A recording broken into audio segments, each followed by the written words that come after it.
Hi guys, just popping on a little bit before the episode. Wanted to let you know that this is our first episode with a guest, and it's remote, so it gets a little tricky with the audio and editing and stuff. So we did the best we could with what we've got going on. And it was so much fun that we wound up having lots of crazy stories to tell and share. So it winds up that we had to split it up into 2 episodes because otherwise it was just going to be too big. So, yeah, just bear with us and hope you love the episode and be sure to check out part 2. Love you. There's a bit of an abrupt ending at the end of this one, so don't worry, we do love you and we are proud of you, and we'll talk to you on the next one. Have fun, everybody. Love you.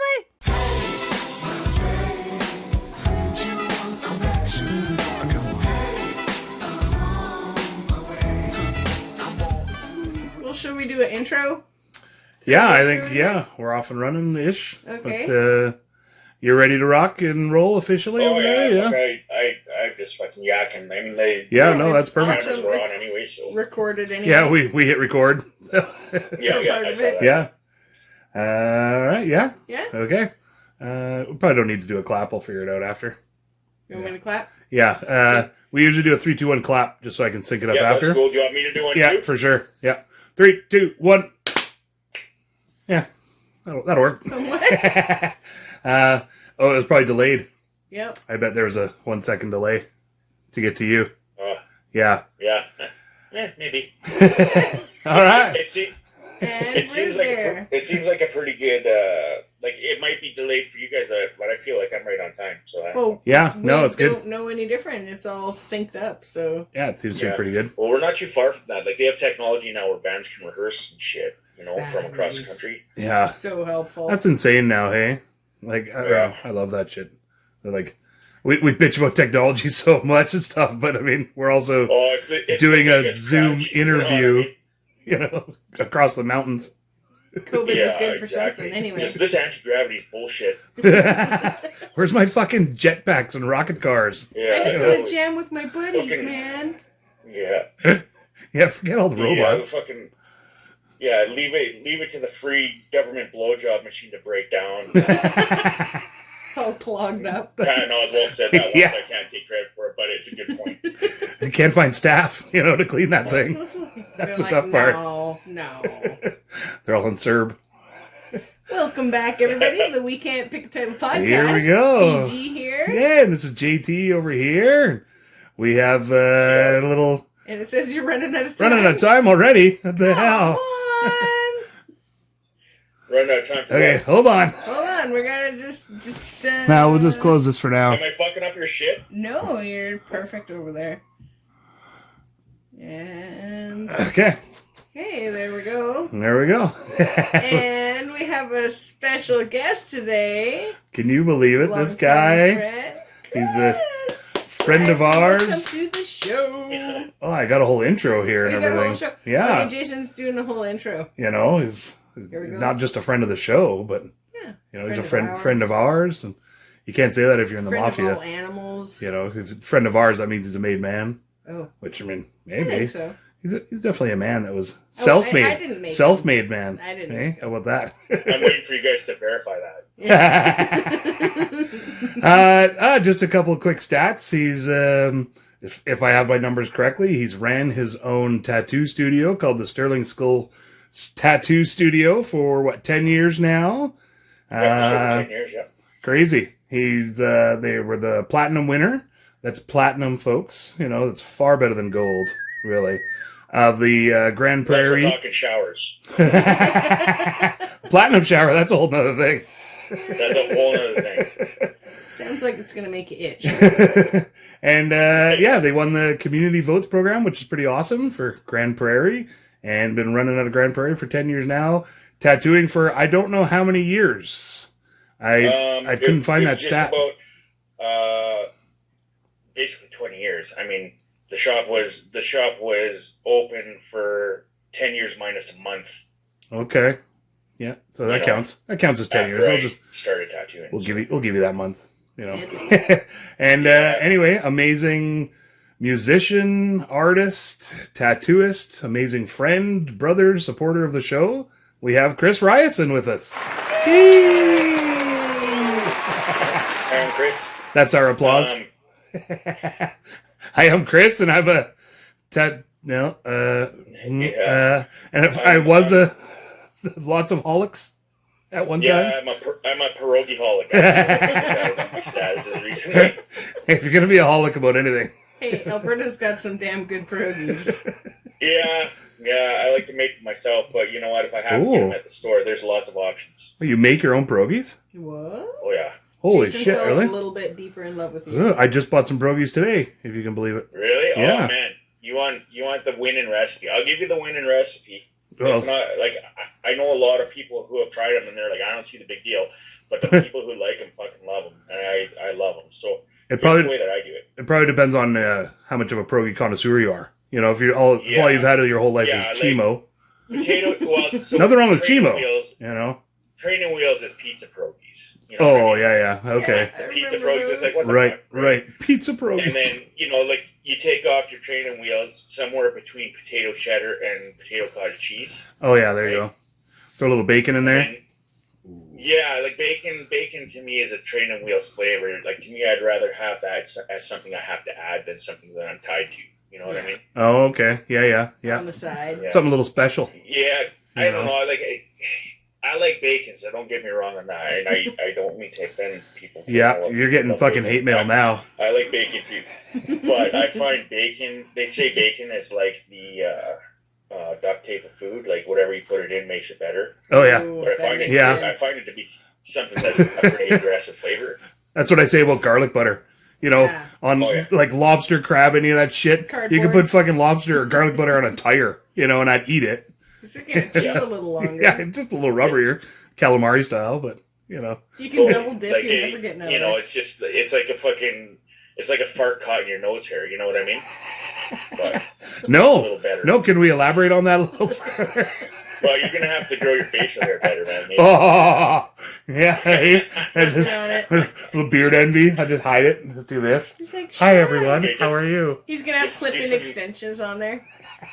What's that? Just have some clip-in extensions on there. Oh yeah, that's right. Well, mine is a clip-on. Yeah, that's what I figured. Press on. Yeah. Lee press on beard. Tuck it over your ears. Lee press up your. I do a lot of like manure massages. You know what I mean? No. I don't know. Oh, well, that's probably why yours isn't like yeah, exactly. Yeah, I just half-assed going on over here. Why you don't get fart smell caught in your nose? I just don't grow hair, you know? Everyone always used to think I shaved my legs, but... Just on your back. Yeah, exclusively. Silky mainly. Pelt. This is actually just glued hair that I pulled off my back. Pluck it out of the back. Yeah, pulled it, yeah. Yeah, it's funny how that works. And a lot of my friends say it migrated from the top of their head down onto their back. Yeah. I'm going, oh, fuck, man. Like, the only place I don't have it is on my palms of my hands and bottom of my feet. It's like fuzzy little butt cheeks. You gotta de-evolve. Oh, yeah. De-evolve a bit for that. I have a beard straightener, actually, like a, I don't know what you would call it. It's kind of like a heated brush. Yeah, for sure. Crazy. But I can't reach my back because I'm actually quite interested. I think that probably I could style it, but I can't reach it. You know like if I could smooth it out, my shirts would fit better. Yeah, you got to rig up like a stick. If I could smooth it out, then my shirts would be fitting better. Yeah, that's right. And you know, it's funny because depending on the kind of material that you're wearing, sometimes your hair will get caught in it, and so it's always itching, like it's always tugging on those little hairs, right? Oh. Like after you get a joys of back hair. It's the same. Like I've had people ask to like, "Oh, can we braid your beard?" Or like, "Have you ever braided your beard?" And I'm like, "Yeah, it sucks." when it's braided, every time you move your head, it's pulling hairs out. For sure. Right? Oh, I would have thought at all. I would have thought it would have been the opposite. You know, it all sort of flows together as one cohesive unit. But it's a trunk. No, but I will put it in a bun. Like so. When I'm feeling really ambitious, because it started off as laziness, a bottom bun, and then it turned into vanity, and now it's a nightmare of maintenance, right? Nightmare of maintenance. Look at that gloriousness. Anyway, I can tie it up into a bun, which it has this value because it makes my mustache look like way bigger. Oh, it does. Yeah, I look like a judge from like the 1700s or something. Oh, nice. Or like anyway, you're gonna go back out to your big rig. For all you non-peepers out there, he's just rolling up his beard. It's funny because out here, like I travel lots for my job and stuff, and I'll go to some place like California, and they look at me like I probably have fucking guns hidden in my underwear. You know what I mean? Yeah. I look like hardcore. Not these guns. Duck Dynasty situation. Right? Duck Dynasty situation or something. Yeah, exactly. That's what they think of me as. And I'm like, no, I'm from Northern Alberta. And they're like, oh, geez, yeah, I've heard of that place, right? Yeah. Oh. I get that here all the time. Oh, fuck. But then up here, people look at me and go, dirty fucking hippie. Yeah. Really? Because nobody up here has shit like this because they have to shave for work. Right? Yeah, exactly. All oil field stuff, yeah. That makes sense. Yeah. They know that, he must not have a job. You know, if he's not working in the oil field, he must not have a job, right? You must be growing they don't dope. realize what a full-time job it is to fucking maintain this Just shit. to keep that truck and get that beard going. That's the way it is out here. A lot of guys, like, I'll say I'm from Alberta, and they'll say, where? I'll say, Drayton Valley. They go, oh. I always get that look, oh. Like, if they're from Alberta at all, they've definitely heard of Drayton Valley so many times. Yeah. Oh, yeah. Yeah, it's good. I was in a restaurant. Actually, I found a story I wrote somewhere. I'm always writing a status or story or something. Anyway, I wrote a story somewhere where I was in a restaurant. I remember the restaurant and stuff. I can remember the vibe, but there was a guy at a table in the booth next to me. And he mentioned Drayton Valley, and I perked up and looked over the fucking thing, right? Yeah. And he saw me, and he looked scared for a second. He goes, you must be from Drayton Valley. Talking smack. I'm like, he goes, because of the look on your face. I'm like, yeah. I go, for me here, I thought we were gonna go and start flipping cars over and light them on fire. Got all excited. He just You scared him. Right, like super nervous. My beard, I had length. I could almost get mermaid pictures, right? So I could cover my nipples. So Pictures? nice. Is that what you're calling them? Yeah. Is that what they call them? Like I could go and do a mermaid photo shoot. Oh, I get you. Okay. Right. Because I don't give away those silver dollars for nothing. You got to autograph something, right? Yeah, fuck yeah. That's for my OnlyFats, Yeah. Only fats? Not only fans? Only fats? Yeah, my OnlyFats. That's great. Man, that would take off. With a PH. Anyway, I was on a trip to Halifax.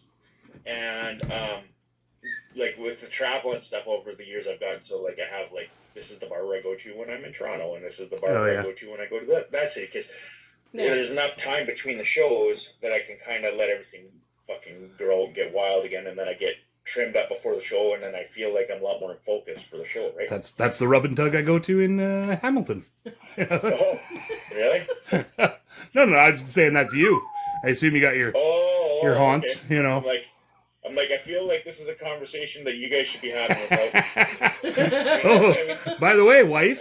All those rub and tugs. Yeah, exactly. Hey, get it where you can, man. It was a great trip to Hamilton the other day. Yeah, I just came home with a smile on my face and my pipes clean. But so I go to this barber in Halifax. My regular guy, it's in Dartmouth, and my regular guy wasn't there. He actually got hired to come on and be an extra in the movie The Lighthouse. You know The Lighthouse? No. I'll have to check it out. With Willem Dafoe. Oh, anyway. Oh wow, okay. So there's facets to the story that are interesting, but anyway, to the point. My regular guy couldn't get me in, so his apprentice got me in. And his apprentice didn't listen to me when I said keep the length. Oh, no. I told him square it off in the cheeks, keep the length, and trim it up on the sides. And he just heard square it off. So he cut 5 inches. Scalped it. Took 2 years worth of growth. Yeah, fuck. That's years worth of growth. Oh, I can't imagine. It grows so slowly. Yeah, it took a lot off. And then, so I just he's like, okay, so he spins, and I'm looking at the tufts of hair on the floor. I'm like, okay, I feel like that's a lot. Right? Doing the math. I mean, I didn't come here for a Brazilian, And he turns me around, he sits me up to look in the mirror or whatever, and I'm like, oh, fuck, you scalped me, man. He's like, what do you mean? I said, no, I told you to keep the length. And he's like, oh, I heard square it off. I said, yeah, square it off the cheeks so that my jaw's square. But like, he just squared off my beard. Oh. Like, fuck, my apprentice's beard is longer than mine now. I can't have that. Oh. Right? And You're Brian like, now you gotta cut his. Too. He was my apprentice, bro. Lost your powers. Yeah. So half your strength. Brian's there to get his done too. He was next up, and so he just told me, he goes, you can just shave mine off, man. So sweet. What a sweetheart. So yeah. Anyway, but I'm like, it was no consolation, right? I'm like, God damn it, man, and it's never grown back to its length again, right? Jeez. Yeah, you'd have to use like all kinds of hydration stuff in it. Just being in the minus fucking 35 or whatever in the winter up there, it would just cause so much wear and tear. Yeah, it's bad. This winter we had 2 weeks of minus 55. What the fuck? In a row. It was just brutal. But yeah. So what? Like I was talking about my routine before with like putting it at a bun and stuff. Yeah. So that's what I'll do. It's looks ridiculous. So I get like this hair balm cream shit. Yeah. You know what I mean? Yeah, of course. That, sure. Like hair repair stuff. Yeah. And I'll just goop my beard up with it, and I'll put it in a bun, and then I'll take like an ankle sock. Oh yeah. And put it around. Oh nice. And I'll tie the ankle sock there, and I do the same thing with my hair on top. So I walk around looking like this really weird like guy, right? Love it. Love it. You have to take a picture so we can just insert it. Yeah, I'll do that. Maybe I'll do that tonight. But yeah, and then when I get up and get out in the morning and take the stuff off, I rinse it all off, and it's like the wind blows, and my beard is just just so happy again. Angelic. Yeah. Well, yeah, it's gonna need all kinds of moisture. Curly hair needs more moisture anyway, and then beard hair. And being old balls on top of that. You know? Gray hair. I'm talking about mine, at least, you know. I get this nice gray. This used to be red. My whole beard used to be like brownish, and then I'd get red streaks on my stripes here. But now it's just gray. I got my gray tiger stripes coming in. It's just lighter here. I'm getting those too. They're harder. I like that shit. Yeah, exactly. Yeah. Every single one is a tear I didn't cry. Or, what? I don't know. Fucking let it out, man. It's okay. I grew up with that toxic masculinity in the He-Man days. You know, what are you going to do? Choke it down. The suck it up days, they call it. Yeah, suck it up. Oh, yeah. I'll give you something to cry about. Yeah. Yeah, well, there's something to be said for that, you know? I mean, in a lot of ways. You know, had to be tough kids. Yeah, got to be a nice happy medium in there. And there was definitely kids that had it way harder than any of us did, but oh yeah, big kids, sissy kids. And you know, there's kids today that have it way harder than we did back then too. I mean, at least we didn't have cameras fucking following us around. Oh yeah, for sure. Oh yeah. my god, I'm so grateful that. Oh, just. Could you imagine? I still have photos. I remember some of the fucking crazy shit we pulled. Like I almost burned down a guy's house once. I was like a dickhead. Caught it just in time. But if those cameras were out then, guaranteed you would have been filming it, or somebody would have been. You know, just for the fun of it. The kind of trouble you get into when you're unsupervised, though. You know. Well, I have rolls of film from the year 2000 from a party we did in Calgary that I still don't want to get developed because I don't know what's on them. Well, I know what's on them, and that's why. Yeah. Like there's piles of drugs and lots of other things going on that I like. I'm sure I'm in those pictures. Everything in the world being legalized, you know. Well, that's exactly, and I thought that's over 23 years ago, so it's got to be some sort of statute going on there. The film's probably all sticky because we live out here and it's so goddamn humid. Yeah, for sure. Develop anyway. That's a factor for sure. I have a picture somewhere. I don't know where the fuck it came from.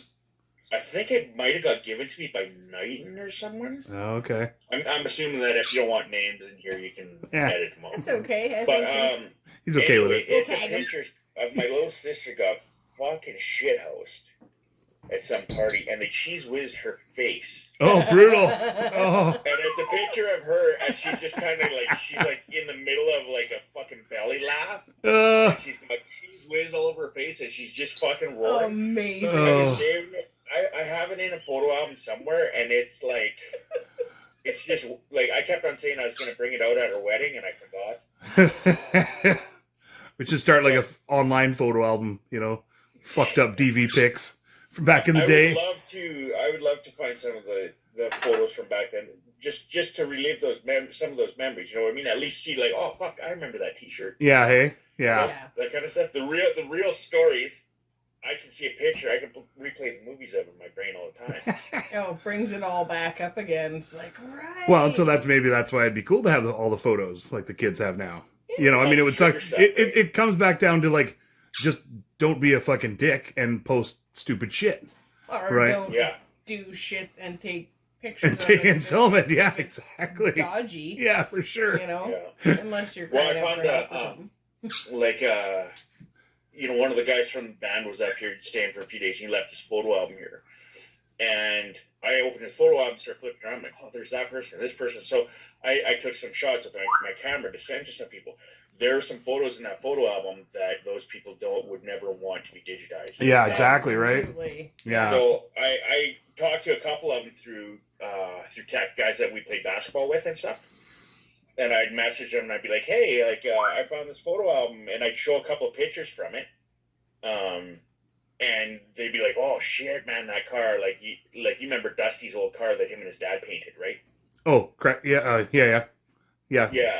I sent him a picture. Dukes of Hazzard style. That's a good picture of that car. I don't know if I ever had a picture of that car, he says. Right? It was on the post of that records forever. That's all. Remember, Crazy. Anyway, I said to him, there's other pictures in here you guys would like to see, but I will never fucking send them to you through here. Yeah. Stop in for coffee someday. I'll show them to you. You can have a laugh. Yeah. And if you want to take a picture of it, you can, but I won't. Yeah. God, I'd love to see those pictures. Oh, man. My brother'd like to see those ones. That's yeah. Dusty. Well, I mean, there's got to be some, right? Oh, man. I remember seeing cameras from time to time and being like, brought a fucking camera here. That's so fucking stupid. You know? Well, that was me. And That was me on New I Year's. wish I thought of that, right? Because the whole Y2K thing. So it was like, okay. I was in Drayton and everybody was going to Calgary. And my whole plan was to bunker down. Because I'm not much of a, hey, let's go out and get fucked up on New Year's anyways. Yeah. So I was like, okay, whatever. I was just going to chill out and relax and hunker down with my laptop and see if anything actually blew up in case the world ended, kind of deal. And then a bunch of people were going to Calgary to party. And I was like, I can either do that, or I can either be bored and at home watching movies and the world ends, or I can go party my ass off, get fucked up, and the world ends. Yeah. Or not. And I still partied and had a good time. Yeah. One or the other. So I decided, well, fuck it, let's go. I had a bunch of money and I bought 5 rolls of film for this new camera that I had. And just went nuts. And I lost the camera for a couple hours in the night. And when I say lost, I basically turned into a puddle on the couch. It just fucking, I got so wrecked and I just turned into a sweaty puddle and just woke up about an hour later and puked my guts out. So and just all pictures of a cushion, probably? Yeah, exactly. A sweaty cushion. Yeah. That's a pretty good night, though. Right up until the point that you throw up every Yeah. It was brutal, man. I still kept going, though. I It's, kept going hard after that, still. That was just warming me up. Once you barf, then you're like, okay, ding, ding, ding. I tell people what did you do on Y2K? Went down to the bar that was we lived in the Mexicana apartments. Well, I had a suite. It used to be old hotels. in Kelowna. No. Or in okay. Courtney. So you went down to Cheetahs or something. Yeah, so I just Cheetahs. went down and hung out at the Mexicana and then over to the Loft, I guess it was called. Hung out there for a little bit and then had an old roommate that was in town, so then we just went back to the room and just smoked all the weed. And did the 3, 2, 1. Smoked all the weed. No, in Courtney. I just moved back to Courtney. I'd been in Kelowna for 5 years. And did you bring all of Kelowna's weed back to Courtney with you? I did, because I didn't think I'd be able to find anybody in Courtney that would get me, that I could get weed from. Because I'd only ever smoked It's weed a pretty dry there. town, I guess. Yeah. Especially back then, yeah. Everybody I knew smoked weed, and everybody knew I didn't, and my mom wouldn't want me to. So nobody was about to sell the little ginger kid some weed. Yeah, with a narc for a mom. Yeah. It took me a really long time to find people, and it was always super unreliable. So and so knows so and so who knows so and so. So it would take fucking 3 days of stringing you along and having to drive somebody somewhere and get them a pack of smokes so that they get it for you and. The old runaround. Fuck, I just started Fuck, man, I remember that. Just Oh, you just had to be on top of it and fucking plan ahead, because if you didn't, you just wouldn't get it. That's exactly. They were going to be gone for the weekend or whatever. Yeah. And then you're fucking. And if you had a guy that was really good, he would be on top of it. That's exactly. That's what I like. A few friends that are like, "Hey, I'm heading out of town for the long weekend. You guys need to top up before we go." And I'm like, "Fuck, you're deadly." That's right. We had a guy that used to say this or that. I have this, that, and the other thing. Nice. It would be weed, mushrooms, or or other whatever else. Random other hand jobs. Yeah. Oh. No. I'd get for that. That guy had rough hands. I would bony fucking oil hands, field. You know what I mean? Because he spent too much time doing the other thing. Right. Good old crack fingers. Y2K for us. So, the band hall lived together in Calgary for a few years, and then shit hit the fan and kind of had come apart. Right. And so there was me and Fonzie and Sandy, who was a friend of Fonzie's from BC. I went to school with Sandy. We thought to junior high together. That same Sandy? Yeah. Oh, nice. That's cool. Yeah. Yeah. There's gonna be no partying, because the band was always the life of the party, and it was kind of like fucking. We just finished spending 5 years taking it in the liver, Yeah. And nobody was in a big rush to go to a party and just fucking stand around and pretend like you have a reason to be there when we're not playing, right? Everything was way more expensive because it was fucking Y2K. I don't know about it was like that in Alberta, but in BC everything was like way more expensive. Oh, crazy. Just because it was that New Year's Eve. Wow. And I guess a money grab before they die or something. I guess. Well, I think that probably the thing is everybody wanted to party as hard as possible, so they're buying double what they normally would. Oh, right. Because it was a New Year's, but it was a big New Year's, right? Yeah. So anyway, we went to the top of Nose Hill Park in Calgary, which is sort of like the highest point in the city. You can look right down on downtown, right? Oh, beautiful. And so I made a pot of chai, and we filled a thermos with chai, and Sandy brought a can of Spam. Oh, fucking crazy, Jesus dude. He is such a character, I think about him lots. Every once in a while, every few years, he'll come out and send me an email, and it'll just consist of "How's it going?" and then that'll be it, and I won't hear from him again for a while. Anyway, those are always fun. Yeah, last I heard he was in Seattle or something. Oh, anyway, cool. So we're at the top of the Nose Hill Park watching the city, and Sandy pulls out this. I remember him pulling out this can of Spam, and it had all the clear jelly. Yeah, I was gonna say, yeah. And it's cold, and the he just schmeg. eats it, just takes bites and oh. And I'm like, oh man, imagine being fearless. Yeah. You know what I mean? Yeah. I'm just picturing myself doing that, and it's New Year's Eve. I haven't had a drink, but I'd take one bite of that thing, and I'd be hurling like a dish. Shit. It's like eating raw hot dogs or something. Yeah. Oh, but God. the texture's way worse. In that video that I made at the very end, post-credit, I take a bite out of that raw hot dog, right? Yeah. And in the director's cut, he cut it just before I gagged. I took a bite out of it, and you could see my face start to come. Oh, no way. As soon as I had that bite, that shit grosses me out. I eat hot dogs off fire every day. I would. Because it's raw. Eating them raw, man. I don't know. It's like bologna, well, that's what I was just gonna say. It's basically texture. bologna. It's the texture. Yeah, hey. Bologna tubes, we call them. Bologna's just a wiener pancake. He paid double for that in Singapore, but I'm done. Yeah, well, some people like that. The old wiener pancake. I think I read about that somewhere or something. I don't know.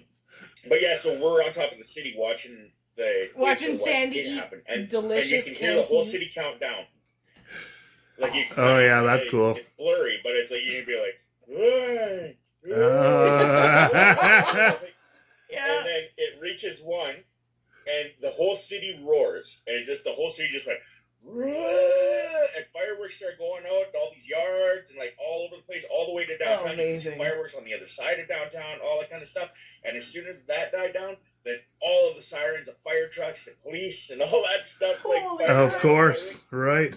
Yeah, it was an interesting scene. I didn't get to pass out on a couch and puke, but I got to see something. I didn't puke on the couch. It was actually a really good puke. This is a good story. It like, I literally, I woke up off the couch and I was like 10 or 15 feet away from the bathroom. It was like straight in front of me, and I woke up, did one of these, like, saw the bathroom just straight forward, made it, and the toilet was actually beside me, and I banked my puke off the wall, and it literally, like, I didn't get any on the carpet. I got on the wall. I had to wipe the wall off later. You know, I totally did that. But carpeted bathroom, of course, which is super fun and smart. Yeah, totally banked it right off the wall, and boink, boink, right into the toilet. It was awesome. I can't even remember whose house it was, but, what's her name? I don't know. She was one of the little ones anyway. Girlfriend of somebody, a buddy of ours, and yeah, it's just like she saw it happen. She saw it. Just, hey, dude, can you go clean that up, please? Like, okay, yeah. That was so good. That was a good one. Nothing's worse than trying to clean up carpet after party. Oh fuck! Why would you have carpet? Piss and beer and everybody with their shoes on, stepping in whatever they were stepping in. We had a party at my buddy Kale. Do you remember Kale? Yeah. We'll beep that out maybe. But, he's cool with it. Yeah. We had a party. We were moving out. We lived at a place, and it was just a rough and tumble kind of place anyways.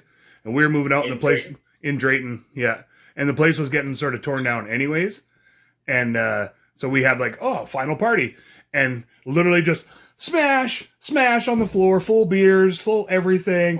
And it was just carpet everywhere. And it was just disgusting. Like at the end of the night or the next day, I would literally use like our snow shovel to shovel all the empty glass and bottles into the corner of the kitchen and stuff. And it was just soaked. Like you'd set foot and it was like that for a couple days, and then we were gone. It was like, all right, the whole place is getting torn up anyways. I guess if it's getting torn down, and that's why. Like we wouldn't have torn. We lived there. We were actually fairly clean roommates. Yeah, exactly. Yeah. That reminds me of something. I'm going to see if I can find it. But do you remember there was a girl who was going to have a party in Drayton, and she said, I'm having a house wrecker this weekend. Didn't understand that it was an actual thing. She just thought I meant a rager. Yeah, I remember that. Do you remember who was that? I don't even know if I was actually there. The house got trashed. Okay. Oh, well, that's your story, of course. Yeah, allegedly. Of course, I was not there at all. Nope, I never wrecked any houses whatsoever. I don't know that I was there either, but I do remember the story where she had told everybody in town that she was going to have a house wrecker, and she was a, fairly well-to-do, lived in the nicer area of town, there, just a little bit past the school, And the first people that showed up at her house that weren't her friends, so that there's her handful of friends, and someone rings the doorbell, they open the door, and she's like, hey, come on in. And they're like, okay. They took 3 steps in the house and kicked in a wall. Yeah. Yeah. Didn't even hesitate. Yeah. And by the end of the thing... I think I know who that was, too. I think I heard the story from that guy. Yeah. Yeah, by the end of the night, it was completely... Well, and that's, I distinctly remember here that, I can't remember who it was, but yeah, it was like, you gotta be careful of your words in certain circles, okay, we're gonna have a house record, okay, that sounds like a blast to us. There's certain places you don't say that, so okay, wait, hang on a sec. I made up a drink called the Drayton Valley House Record. I'm trying to find it. Nice. Oh my god. Just all sorts. All this shit. Yeah, how many cigarette butts are in there? Oh man, I have there's a friend of ours here. He worked with John B, but he had a haircut he called the Drayton Valley Water Slide, and it was basically it's a like mullet. A pompadour on top, and it's scallops on the side and a mullet. Oh yeah, scallops. Oh God, can we do some scallops in the side of my hair next time we do a haircut? Can they be bacon wrapped scallops? Oh, of course. Those are the only kind that we like. This is my favorite. They got to be stingray fins, though. Oh. Remember we heard that in South Padre? They use like a hole punch. Yeah, they use a... Did you hear that? When you buy like scallops and they're like rounded things or whatever. Too good to be true. And if they're too good to be true, like really cheap and all the exact same size and shape, they're most likely stingray wings or fins. Oh, really? That they use a hole punch. So they'll catch them, punch a bunch of holes, and then throw them back in the water to die. Yeah. Oh, just, shitty. Just to have a nice high note there. Yeah, that's why you wrap the bacon around them so people can't tell. I found the story that I told about that guy in that restaurant. Yeah. Tell it while we smoke this here bowl. Yeah. I'll read it here. It was a post. It wasn't a long one. Let's see here. Today at breakfast, some random dude looked right at me mid conversation with his buddy and said, "Drayton Valley, that's bad news." Then he looked at me and was like, "Oh shit, you must be from Drayton, the way your eyes lit up." And I was like, "Yeah, I thought we were gonna get drunk, flip over some cars, and light shit on fire." I said he looked freaked out. I guess he's been to Drayton. Well, he probably wasn't sure if you were serious or not. Yeah. Well, yeah, that's the funny thing. It doesn't matter if you laugh when you say something like that and people believe it. They're just, oh wait, oh here it is. I found it. Your drink? I invented a new shooter. It's called the DB House Record. One double shot of overproof alcohol, slam a beer, smash the bottle on the glass, and the bartender punches you in the face. That's pretty good. That's awesome. They're 2 for 10. Yeah, 2 for 10 tonight. Yeah. That's awesome. Oh my god. I'd go for that. Overproof alcohol. Oh, that stuff's bad news, man. Oh, it's Smirnoff. What's in your pipe? Oh, it's actually a mix. We got Rockstar Kush and Pine Warp, our homegrown house blend. So I just mix the two. I like a nice mix. Yeah. Because I like our Pine Warp because it's sort of jazzy, but sometimes that Kush gives you a nice little kick too. So jazz lettuce. Yeah, Jazz cigarettes. And you don't partake at all anymore, hey? I can't on the level I used to, right? Like okay. I used to from the second I woke up to the second I went to bed. Yeah. Right? Yeah. The problem with me now is that it affects my focus. Oh yeah. And the anxiety and stuff that I have on a day-to-day basis is bad enough that I always feel like I already without smoking, I feel like I'm always forgetting something. Yeah. Oh, okay. And so when I have the buzz, it just makes it fucking worse. And I can't just turn it off and be like, well, I just won't worry about it. No, I fucking worse, right? Well, so suck it up. What's that? Said suck it up. Yeah. Just joking. Well, it's there was a time that I couldn't sleep without it. Yeah. Yeah. Hey. And like I don't know if you knew about it, but like they had I was on some pretty serious medication for a while. One thing was to help me to manage my anxiety and depression stuff, and the other thing was to manage pain. And what happened is they had me on for pain. They had me on a massive dose of codeine. Oh, brutal! It started off as a Tylenol 3 a day as I needed it, and by the time 8.5 years had gone by, it had increased to the equivalent of Tylenol 4. It didn't have the acetaminophen in it. It's called MTAC. But they gave me, it was 2 of those twice a day just to survive. Holy fuck. How were your guts? Lot, right? And so when I first moved to GP, I was smoking weed constantly because it would help me with the the side effects. Yeah. So it helped me with maintaining my appetite. It helped me with getting my guts to move and all that kind of thing, right? For sure. Well, they had misdiagnosed what the problem was, and when we figured out what the problem actually was, it's something that was fixable. So we got it fixed. Oh, nice. And when it was fixed, I came out of the procedure. It was a dental thing. And it was that Hot Wheels car that you ate in 3rd grade? You swallowed? No. It was the Tonka truck that I fucking jammed up the other hole. Anyway. Yeah, that's right. Well, Tonka trucks are a suppository, right? Yeah. They're metal, so they can handle that kind of stuff. Yeah, that's right. And they got those nice big wheels that turn. Right. Anyway, sorry to derail you there. The backhoes and the fucking bulldozers. Oh. But anyway, so I came out of the procedure holy fuck, I all of a sudden felt like this fog had been lifting. It almost felt like it almost had the same feeling of spring. Oh, wow. When all of a sudden the days start getting longer and the cold starts to lift, it's like brighter days are ahead. You can just tell, right? And without thinking that there might be repercussions, I just cold turkey stopped taking those painkillers. Oh, shit. And How'd that go? Oh, it's fucking brutal. Yeah. Like, at that point, I had been hospitalized probably 30 times with migraines before this. Brutal. And the migraines would get so bad, like, I projectile vomited all over the inside of my car once with one of these migraines on the way to the hospital, right? Jesus. And it got to the point where they just knew my name. They're like, migraine again? I'm like, yeah. They're like, okay. And they take me to a chair and they give me the usual shit, knock me out for a few hours. I come out of it, go home and sleep for a day. Crazy. So, anyway, I went home and I had a fairly eventful couple of weeks. Or a week or so. It took about 10 days before it really got bad. But I could feel this headache coming on, and I'm like, no, I'm just going to fight it. I'm just going to fight it. And then, it came to a head. And the first thing I did is I started to, like, I'm going to get gross here for a second. You can edit it out if you want. With this no. But, I'll add some juicy sound effects. What's that? I'll add some juicy sound effects. Yeah, that's fine. So I start shitting blood. Oh, and fuck! It's getting worse. That's and worse always and worse. Fun. And I at one point I shit a blood clot the length of my forearm. Like a gigantic black slug, right? Oh my god! So your digestive system's fucked somehow in there.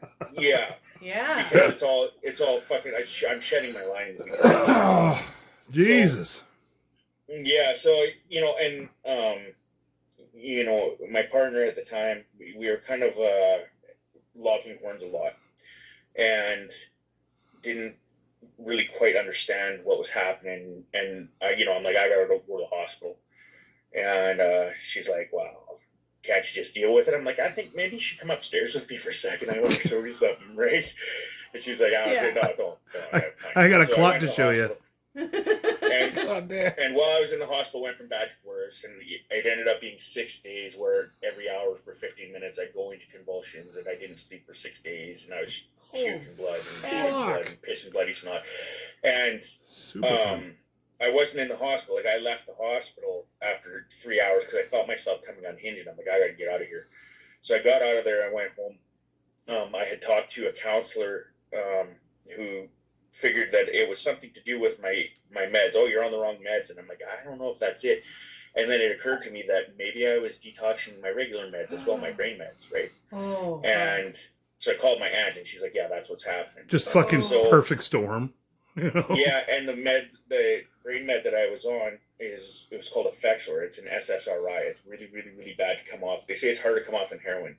Wow. So, well, I've heard it said that. Anyway, So I'm detoxing a massive dose of codeine, and then it takes this one with it at the same time, right? Yeah. And so I figured it out that I was going into convulsions quick. Like, the first time it happened, I'm like, holy, that was just convulsions. And the way it sounded is like drums coming out of the distance, boom, boom, boom, and feedback like someone's holding a microphone over the speaker, and the volume's increasing with the thumping of the drums.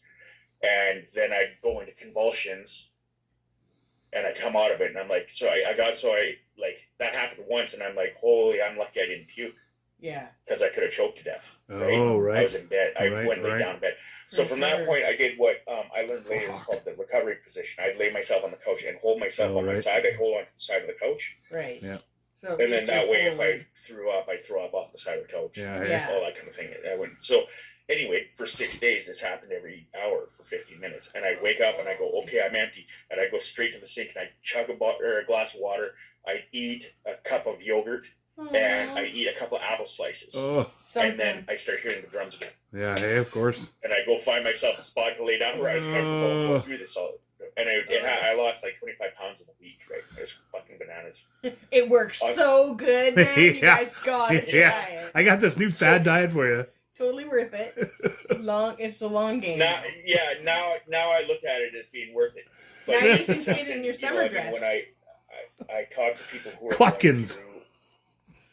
What's that? Klotkins diet. Yeah. Oh, it was bad.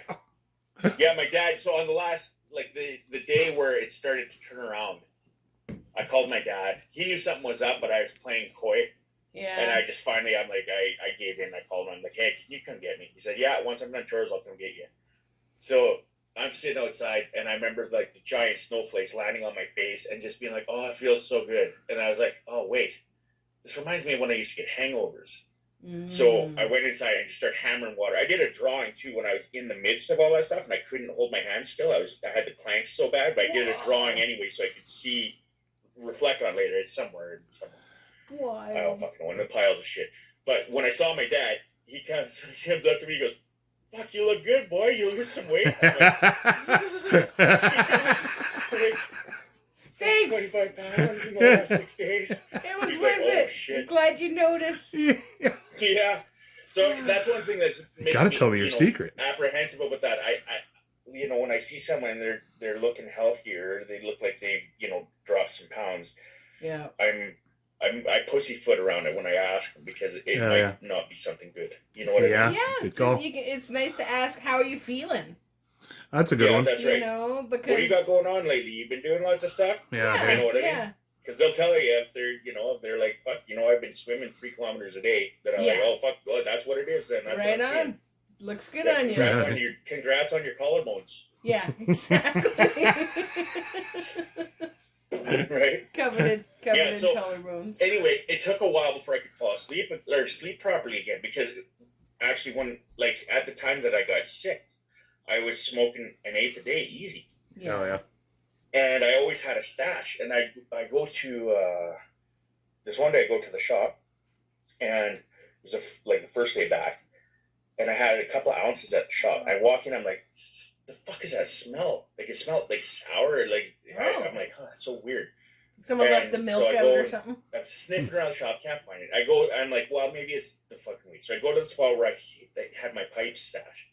I pull one of my pipes, I take a sniff out of the bowl, and I'm like, oh, no, that's not it. And the first thing that I thought was, I should have clued in that the smell was unappealing to me, because normally I would smell that bowl and be like, oh yeah, now it's time. Yeah. Right? For sure. But I smelled the bowl and went, that's gross. That was my initial reaction. But that wasn't the smell I was smelling, right? Okay. So I go around, sniff, and behind my laptop is where I kept it, a sealed jar. It was like a vacuum sealed jar that I always had 2 ounces in. Oh, okay. And I pick up the jar, and I smell it, and I'm like, there's no fucking way I'm smelling what's in this jar. Yeah, I open the jar, and it hits me, and I'm like, yep, that's what it is. Whew. As I turn to staff, I'm like, who wants 2 ounces? They're all like, me. And I'm like, sure. Yeah. And that's, at that point, I stop, any kind of regular type thing. There's times when, if I know I have time off. Yeah. Oh, yeah. I'll have a blaze. Because I got nothing to do but nothing. Yeah. If you can, really sit and enjoy it and be in the moment with it. Yeah. Yeah, you're not trying to not waiting for the other foot to fall, then I'll have a blaze. Yeah. And it's the same thing, with alcohol. I had a couple of scares back in the days with the band and stuff, with the alcohol. Yeah. And I just, I got to the point where I'm like, yeah, fucking hangovers aren't worth the ripper. Oh, and, totally. I don't do a lot of that either, but there's once in a while, it's kind of crept back in the sense that about 3 times a year I'll have a beer. Yeah. Oh, yeah. A beer. That's pretty much where I'm at ish. I'll have a rum and Coke. Good with beers. Or rum and not even beer. Yeah, he winds up all, I don't know. Ugh. It's beer, anything yeasty. Yeah, it goes weird to my head. Same with fermented bread, kombucha, any of that stuff. Now I literally feel almost weirdly drunk. Yeah. Kind of. What was that squirrely bread or something? Yeah, the sprouted breads and shit, the fermented bread. Really? Goes to work, eats half of this sandwich, and he's comes home, he's like, I feel like I'm drunk. Yeah, I felt just weirdly I don't know, it's not drunk, but it's the drunk part of your head, where your head's just sort of a little extra floaty and feels a little disconnected right here, sort of. It was ooh. Are you, do you have a sensitivity to gluten, maybe? Could be. I don't know. I don't know. Eats the shit out of pasta. Pasta and everything's totally fine, and normal bread is totally fine. It's definitely that squirrely bread or whatever, the fermented bread. Yeah, because I tried it 2 or 3 other times, not knowing necessarily what it was, and then I figured it out. Eventually, it was like, oh, that's exactly what it's doing. Because I think I took a couple of bites and went walking around the cooler or something. I was just like, whoa, weird, and that's exactly what it was. Yeah. I Yeah. totally didn't believe him and thought he was just being dramatic about like having too many rocks and twigs in the bread. but then I saw his face the one time because he's like, oh, okay, well we'll eat this toast or whatever, taking the kids to the ferry for to go to town one day, and then there he is all like sitting in the ferry land up all fucked up look on his face. I'm like, okay, well, I'm glad you weren't driving and eating. Yeah, for sure. It goes right through me. It's weird. Yeah. Tell your friends. Chris is back. Chris is back. Chris is back. Chris is back. Remember that song? Yep. It's the old Slim. You guys are well rehearsed with that stuff. You only heard it 800,000 times back in the day. What was it? It was Eminem. The Slim Shady. Oh, okay. I thought you were up. just randomly singing random shit, but most of you had all your parts down. I mean, yes, that's what we were doing. Exactly. That's what took so long coming back on. We were like, a 1, a 2, and then, yeah. Like, okay, we'll do one quick run through before we start the Zoom. We had a whole dance number, for it and everything, but. Oh, yeah. Are you wearing pants this time? Too many cables. Is that part of it? He's got shorts. I got shorts. I got new shorts. Brand new shorts. Yes. New shorts. Yeah. Basketball-tacular style shorts. Mm-hmm. Oh, yeah. Nice. Sport shorts. Sport shorts. Oh, do you have formal shorts? Like shorts that you wear to things like weddings and stuff? Yeah, oh, yeah. sure. Of course. I wore shorts at my wedding. Beach wedding. Did you? Yeah, for my wedding. Yeah. Yeah. It makes sense. It's funny. I have a brother who, always wears a toque. Always. Oh, really? Okay. Yeah. Oh, that weirds me out. And at his wedding, he, they did the ceremony. They did all the things. They did the pictures. And then, before the pictures were done, he did a version of pictures where he's wearing his toque. That's perfect. Nice. Yeah. Nice. Yeah. And it's funny, too, because they're dressed he was all dressed in, a cowboy theme, right? Yeah. But his toque is Jamaica colors, it's red, yellow, and green striped on it. Rasta. That's great. Oh my god, outstanding. I did that one time. My parents came back from Jamaica and brought me. They thought it was a Jamaican hat because it was the colors of Jamaica, but it was like a kufu or whatever they call it, for Nation of Islam kind of colors. And I wore it because I liked it. It was comfy. It fit really well. It was nice and warm, and I wore it everywhere. And then I wore it to a couple of people's houses, I wore it to work. That's what it was. And they started hey, dude, you know what that is, right? I was like, are you allowed to wear that? And I sort of knew what it was. I'd seen them before and everything, but it wasn't quite like that. It just looked like I think it's called a kufu. Okay. Yeah, and I just got razzed about it hard. Did you change your religion while you were gone over Christmas, or what happened? Yeah. Is that so I just kept circumcision joke, or? I just kept fucking with him. I showed up the next day. I don't know about the next day, but next week with a rosary bead and stuff and everything, and I kept doing it like that and changing my religion all the time. Yeah. Oh yeah, it was good. Definitely, yeah. Had some time on your hands. Didn't have a girlfriend back then. Yeah, there's nobody there to set you straight on that shit. Yeah, maybe that's not a good Did idea. you mow the lawn instead? Maybe just do your fucking work instead. At work, right? You're at work. Yeah. Oh I had a significant other that taught me how to dress. Oh, that's helpful. Yeah, right? man. When they can pass along. And you know what? At the time, I was like, I'm fucking grown up. I do what I want, right? Yeah. And then now I look at pictures of myself, pre. Yep. And I look like a guy who dressed himself. Yeah. It helps. Sometimes, they don't pull you aside in school or whatever and teach you any kind of fashion or, that's a good what's point. figure flattering. Nobody pulls you aside. No, and you know what? I always thought of it as a glorified fig leaf. I'm just gonna cover my genitals, and everybody can be happy that I did that. You know? Good enough, clear enough. Yeah, that's right. So anyway, back to what I was saying. So after I was sick, it took me a while to learn to be able to sleep again, right? Oh, I bet. And the nightmares that I had were fucking insanity. And so these days, I without I can't even go to sleep on weed now and actually fall into a deep sleep. Oh yeah. Because I'll stop short of having dreams and stuff because of that. So anyway, right. I forgot to make that point. We were talking about that earlier, but that's something that I can't, I can't sleep with it no more. So It's no fun. I mean, it's one thing, like we were saying, if I have a couple of days off and all I have to do is, smoke a couple bowls and chop someone's firewood. Yeah. Yeah. Sit around and watch Kill Bill, or something. Yeah. I don't know. Whatever. Or Wonder Chosen. Yeah. Don't have to Wonder think about it too hard. Nice. Wonder Chosen's almost too much sometimes. Oh, it comes at you so fast. You can't binge. You can't keep up. It's almost a bad trip. Yeah, exactly. Yeah. Yeah, definitely. Yeah, it's almost, I can't handle it when I'm too fucked up. Whatever. Yeah. That yellow dude used to freak me out. Chauncey. Chauncey. Oh, yeah. I loved his name, though. Chauncey, good name. Yeah. What was I just thinking about? Oh, the sports shorts. It was you that did the Mad Duck, right, in high school? No, that was Jody Vanessa drew the Mad Oh, Duck. was it? Oh, yeah. Okay, never mind.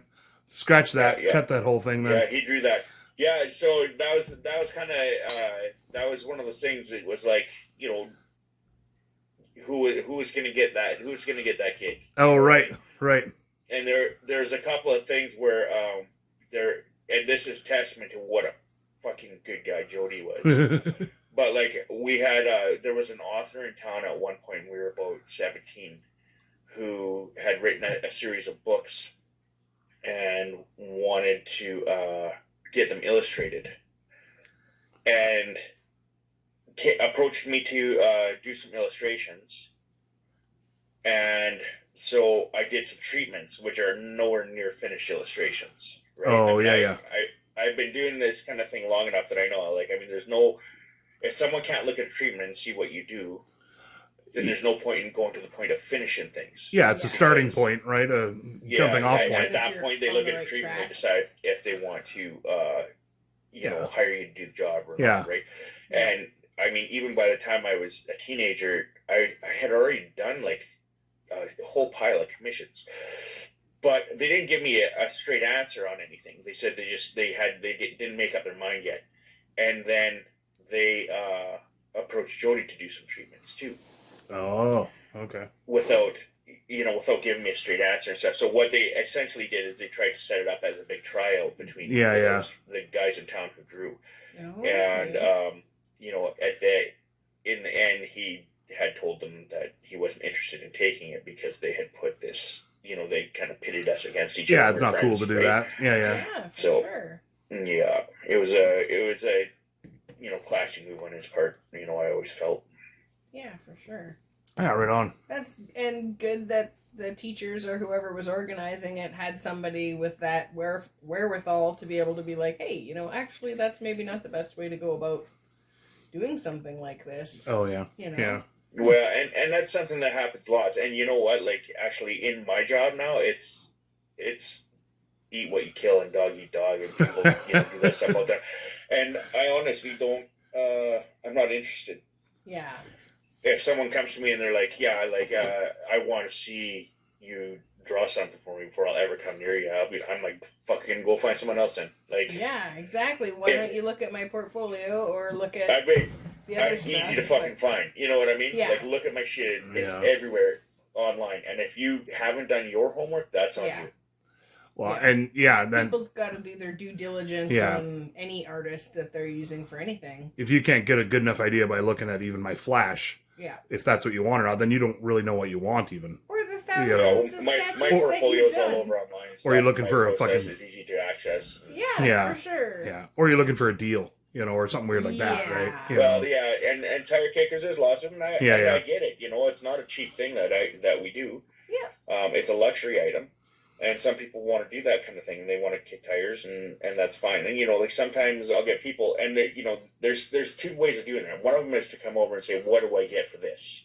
Right. And most of us should be able to explain that to you. You know what I mean? They'll be like, "I've got X amount of dollars." I could be like, "Okay, so it's an HJ or a BJ or a ZJ, right?" Yeah. And then explain to the folks what a ZJ is. Combination of them, whatever. Yeah. But when they or the other thing that they'll do is they'll come and say, what do you have for flat rate stuff? And that's generally stuff that we want to work, that we want to do.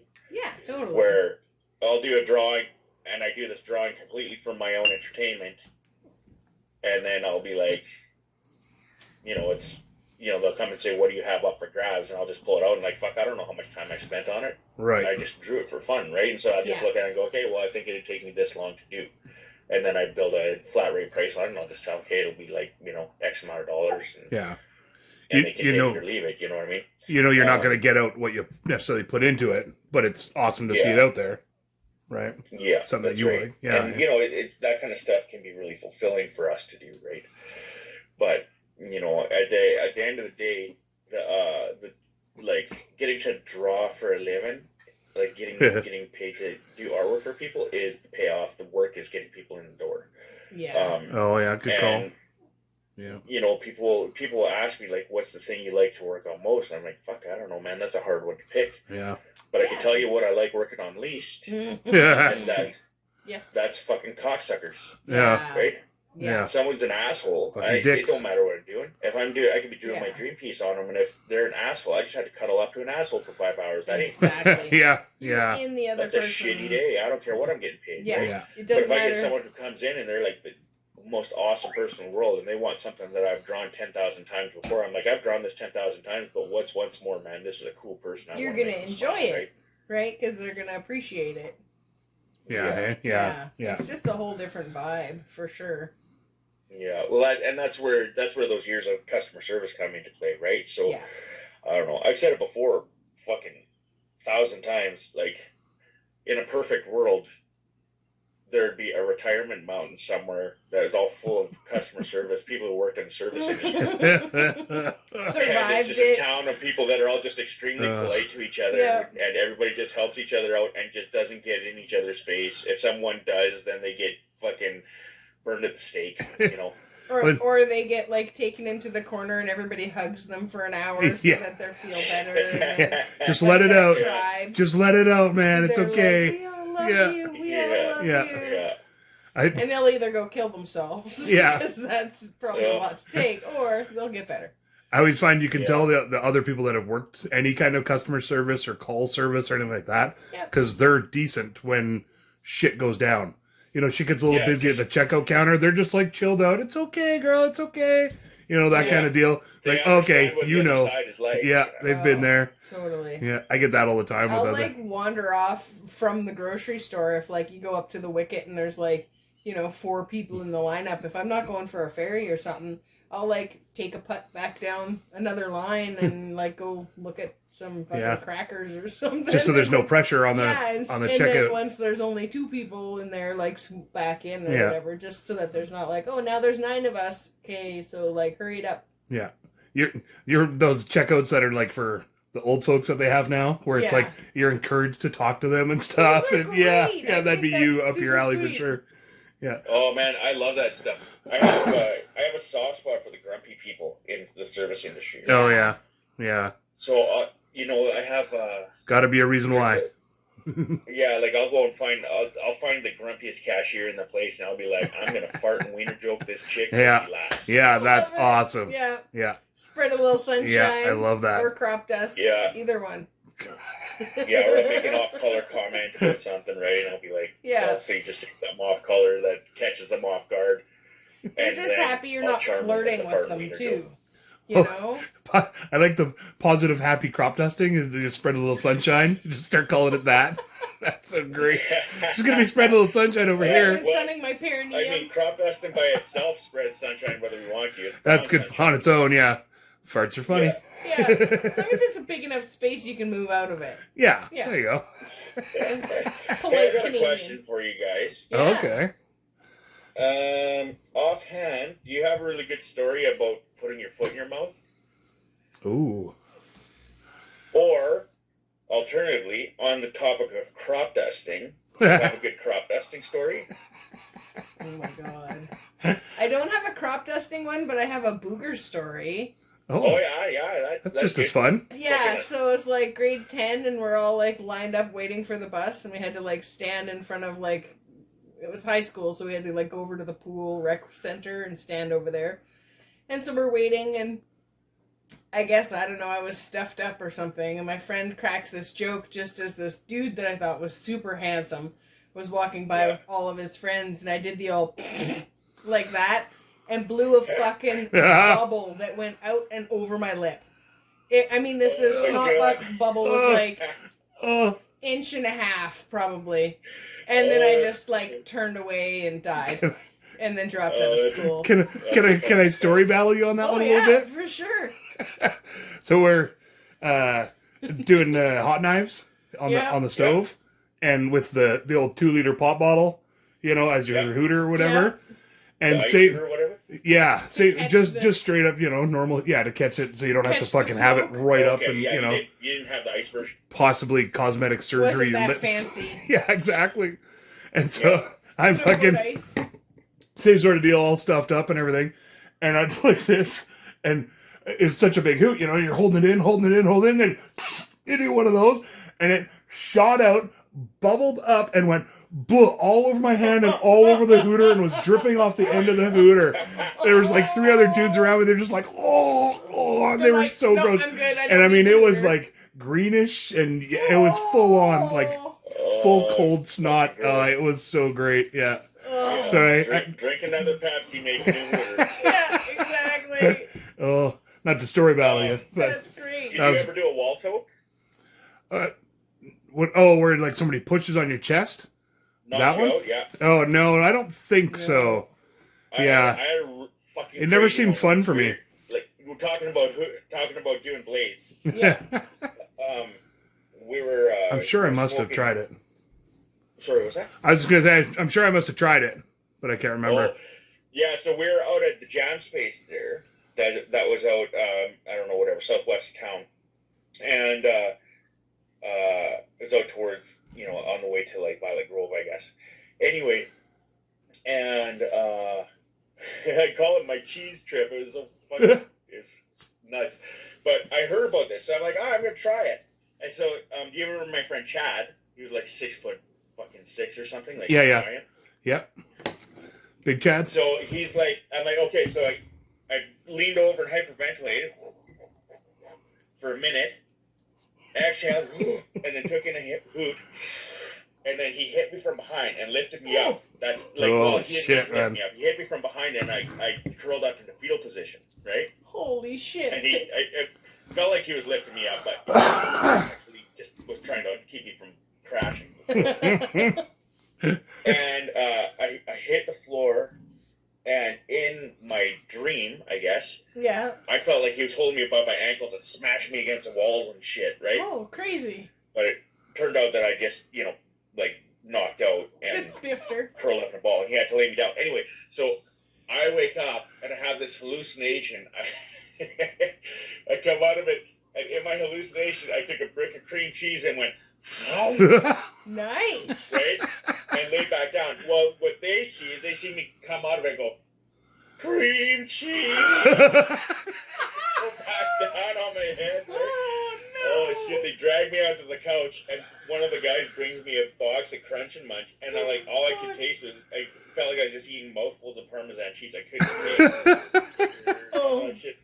That's so, like, so everything great. Just tasted like rotten milk, I guess. So it was Fuck. The things we do to get just a little higher. They're like, if you do this, stand on one foot, hyperventilate, hold it in for like 10 minutes, you're going to be way higher. Fucking... Yeah, that's right. Just fucking lick the butthole of death real quick. just real quick. Yeah, no big deal. Yeah. Oh my god. We were just talking about that, about like the amount of the shit you go through to get a buzz. Like beer, technically, the first time you taste beer, the first 10 times it's fucking gross. Tastes awful. Right? Yeah, it's gross. But you push through it for whatever reason, but yet like smoking to me was really gross, and I never kept going. I tried a few times and I just never kept with it, but beer for some reason I did. And like it's cheap though. Same with coffee. Well, that's what the other one was coffee. Where I tried coffee, I hate it. I'm not going to keep going with that. But other stuff you do. Like, I puked the first time I tried weed. Yeah. And yet, every day since then, I've smoked weed. You're like, yeah, but after it was pretty... Who fucking gave you that? Though? Well, I don't know. Who gave me that bunk-ass weed? This is the guy down by the river. In the van by the river. Yeah, in my van, my old bookie van. Allegedly. Actually, you know what? Allegedly. BG, I told the story about the mushroom trip there this week, too. Oh, no way. Yeah, so we talked about chili? that. I'll reiterate it here because we talked about that before. Yeah, for sure. So you said you had never done mushrooms before that time? I don't think I had. Yeah. Oh, and you guys did mushrooms together? Oh, okay. Yeah. I don't know this story. So I had a client that brought me in. He was growing them, and I'm sure they must have been like albino penis envy, like a strong strain, right? I don't know. They were strong, but he brought me in 2 ounces of them, and we were all going camping. And I remember from one of my times in Calgary, one of my friends from up here had come in to visit.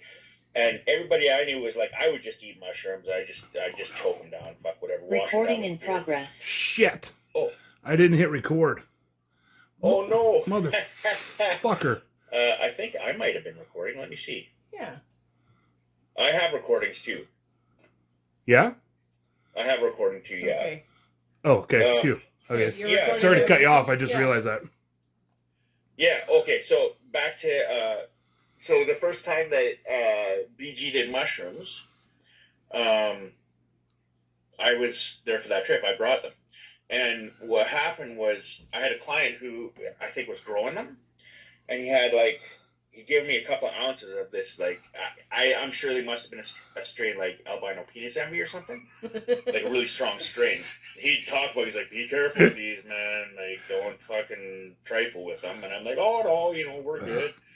And I remembered how a friend of mine from up here had come down to visit the band in Calgary, and what he would do is he'd take all dressed chips and he'd sprinkle them on that and eat them. Like I would usually just eat mushrooms, wash down with beer, whatever, right? Yeah. But he did this, and when I tried it, I was like, oh my god, you can't even taste them. And then it occurred to me, I did a little bit of thinking about how that stuff worked out, doing the logic on it. It's like, yeah. I mean, you eat mushrooms with savory dishes. It's a flavor that goes in savory dishes. It's something that we're accustomed to. So that's probably what it was, right? So I had this idea in my head where I'm like, the way to take them is going to be to mix them into something savory. And, guys would always put, they'd go to Goldie's and put mushrooms on pizza. I'd hear about that all the time. It was never me who did it, but I'd hear about guys doing it all the time, right? So I take this 2-ounce bag of mushrooms with us out to the campsite. I had no idea there was that many in there. It's me. I'm the odd man out. And then there's Jody and Denise. And then BG and Fonzie. Yeah. And so I'm like, I'm going to make a pot of chili, campfire chili. So I made this big pot of campfire chili, right? And there's delicious. 2 kids there. And I said to the kids, okay, guys, come get some of this chili now and take as much as you're going to eat because you ain't getting some in about 5 minutes. It's going to be X-rated chili. Yeah. They all grab their bowl, whatever. Are you throwing it away, Uncle Chris? What's that? Just asking if they're going to throw it away. Says, why can't I have some later? Yeah, you have some later, throw it. I don't give a shit what you do with it, but take as much as you're taking. Yeah. So I take these 2 ounces and I ground them up in a pestle and mortar and I dump them into this chili and mix it in. Now, there's something that I didn't anticipate, and that's that most of us hadn't eaten all day. Oh, yeah. Right. So everybody's going to eat a ton. Nobody looked at this like a pot of magic. Right. No. They looked at it like it's fucking dinner now. Time to feast. Now, in retrospect, if we were going to do that properly, we would have left the mushrooms out and people could sprinkle in what they want. Yeah. Yes. But in the end, trial and error dictates that I just dumped it all in the fucking pot, right? And so everybody eats their fill. Balls deep in the mushrooms. Balls deep in the mushrooms, yeah. So it starts to make sense when BG goes to the tent. Right? I need a little time out. And it's promptly followed by Fonzie, and I can hear them in the tent, giggling and, you know what I mean, trying to keep the shit together, right? And Denise is taking pictures of the fire with her phone. Oh, I remember that. Oh, okay. And I lean over to her, and I'm laughing, I'm like, hey, you know that doesn't work, right? I said, what? I'm like, yeah. I'm like, the camera can't see what you see right now. Right. And she's like, oh my God. She starts laughing. And then her and Johnny go off to the tent. They're getting themselves into a more comfortable place, right? Yeah. I'm there by myself. So I'm sitting in this hammock, and I'm looking directly down this cut line. There's like this cut line, and right in the middle of this cut line is the moon, and it's like rising it's at right at the top of the tree line. I got to watch it like intersect the tree line right in the direct center of this cut line. Perfect time. And I'm watching the trees in the moonlight look like they're opening up. Like, it's so wild. It's May long weekend, right? And all of a sudden I'm like, I'm fucking dying. Like, I'm convinced I'm dying, right? Yeah. So I get up out of this hammock, and I go and I get in my car, and I remembered how to turn on the key, and I start backing up, and I almost went in the ditch, because I'm like, I don't know how this thing works. And it was so rutted out that year. It was, like, brutal. It would get all muddy. Right. Yeah, it was muddy and stuff, too. The Yeah. Right. So I turn off the car, and I'm like, fuck it, I'll walk home. Yeah, I'll walk home. From Pembina River. Sorry? You're walking home from the Pembina River? Yeah, well, yeah, where the fuck that was, it was like fucking an hour and a half from Drayton even. Yeah. Drayton was an hour and a half from my house. My car. So I start walking, and I reached a point, like, and as I'm walking, I'm convinced, I'm gonna die, and my cats are stuck outside, like, they're gonna starve.